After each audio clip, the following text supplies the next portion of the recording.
em geral, nós temos Karma Yoga, que inclui Dharma Yoga, nós temos o Passana, e nós temos o Nididhyasana, o Shravanamana Nididhyasana do Vedanta, né? Que são o estudo, né? A exposição, ouvindo, contemplando os ensinamentos e as lógicas que sustentam as declarações finais de identidade. Estas declarações, uma vez bem assimiladas, elas transformam e libertam o indivíduo da problemática do samsara. Então, e tudo isso precisa ser iniciado com o Karma Yoga. Mas o Passana Yoga está disponível, sim, para aqueles indivíduos que, apesar de terem sido good Karma Yogas, ótimos Karma Yogas, ainda assim eles têm muito Rajoguna, que fazem de modo que suas mentes permaneçam ainda muito ativas, né? Então, quando a gente entra no Nididhyasana, no Vedanta, a mente precisa estar muito focada e contemplativa, porque a gente vai ter que estar acompanhando e depois meditando, fazendo o nosso Nididhyasana, né? Meditando naquelas revelações, naquelas passagens dos ensinamentos que revelam, sustentando a lógica, sustentados pela lógica, a identidade entre o Atma do Jiva e o Atma de Brahman, porque existe somente um Atma, né?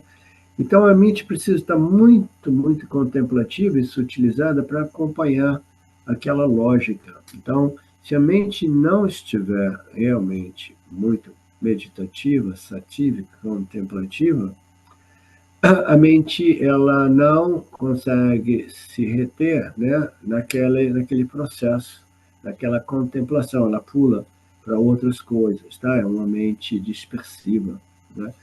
Então, para o indivíduo que, através da ação do Karma Yoga, ele desenvolve, né, esta devoção, desenvolve uma mente mais pura, né, mais ações mais dármicas, pensamentos mais satívicos e dármicos, mas ainda assim elas têm dificuldade com o foco que é absolutamente necessário para entrar no Nididhyasana do Vedanta, que é um processo de pura contemplação, contemplação a respeito de algo que é tão sutil que a mente precisa permanecer, não está muito bem focada, mas muito sutilizada, muito refinada, né?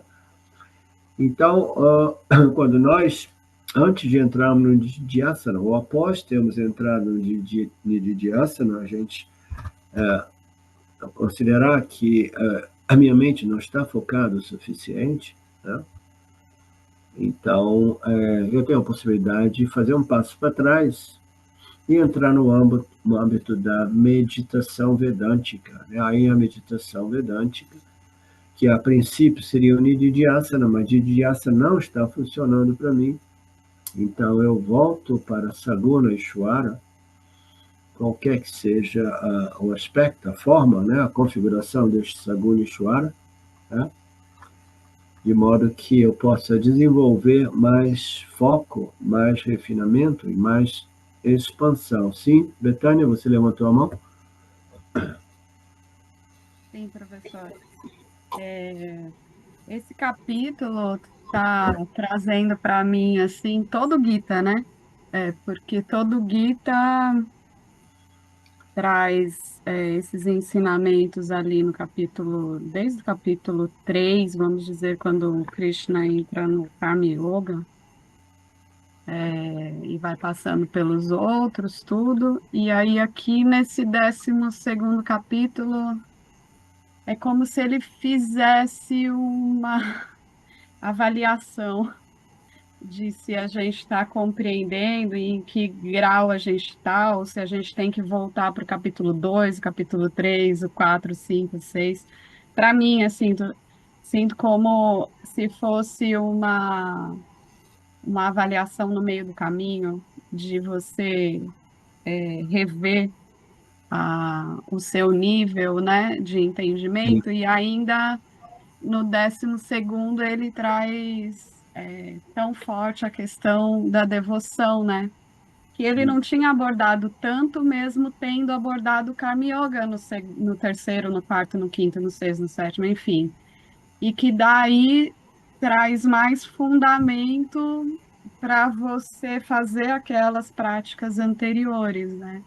Eu percebo assim, o quanto nesse momento eu olho mais essa devoção da totalidade do que como eu olhava como Karma Yoga só num sentido de contribuição para o campo, mas ainda não com essa visão tão ampliada e não é que só visão, nessa prática, né, de devoção à totalidade ali e vendo como tão importante primeiro aceitar o mundo todo para depois, entre aspas, né, negá-lo no sentido de aceitar a não dualidade.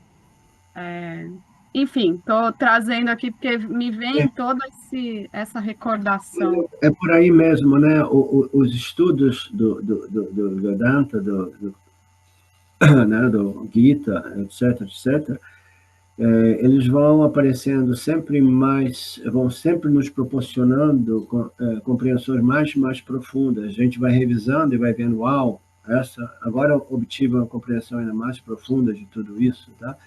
Então, nos primeiros 6 capítulos do Gita, Krishna estava abordando, porque o Gita tem 18 capítulos, nós estamos na parte central, nos primeiros 6 capítulos, o Krishna estava abordando a questão do Dharma e a necessidade do indivíduo, né, viver em harmonia com o Dharma, viver em harmonia com o seu Swadharma, e o fato de que, né, os elementos, né, do Yin Yoga eram parte do argumento para convencer Arjuna, né?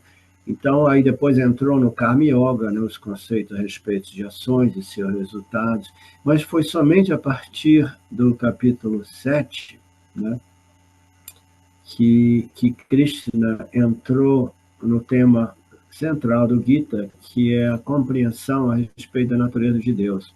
Né?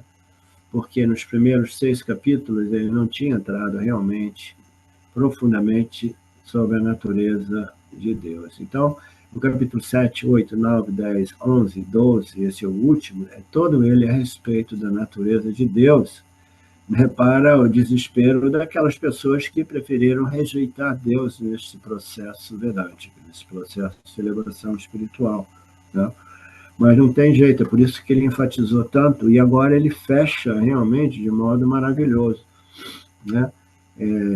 Exaltando sempre mais a necessidade de quê? Da devoção a Deus, né? Algo que a gente via como alguma coisa quase que desnecessária ou insignificante, porque o barato mesmo é Aham Brahmasmi. E ele vai mostrando de ângulos diferentes o quanto impossível seja a gente entrar no último estágio do Nididhyasana, do Vedanta, sem ter desenvolvido esta devoção gradualmente, a partir de cada estágio. Né? Aí ele fala para Krishna, volta, volta, volta.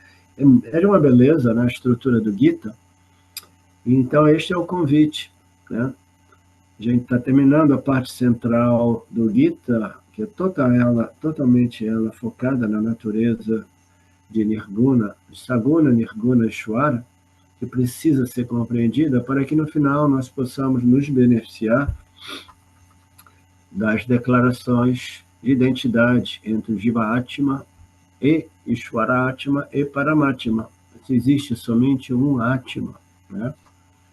E esse Atma é livre, independente de toda esta manifestação aparente. Então é por aí mesmo, Betânia, a compreensão do Gita vai se refinando, vai se tornando mais completa, mais brilhante. A nossa admiração pelos ensinamentos vai crescendo na medida que a gente vai desenvolvendo olhos para ver, o intelecto para compreender, tá? E a gente vai ficando assim, uau! Tá? Então é por aí.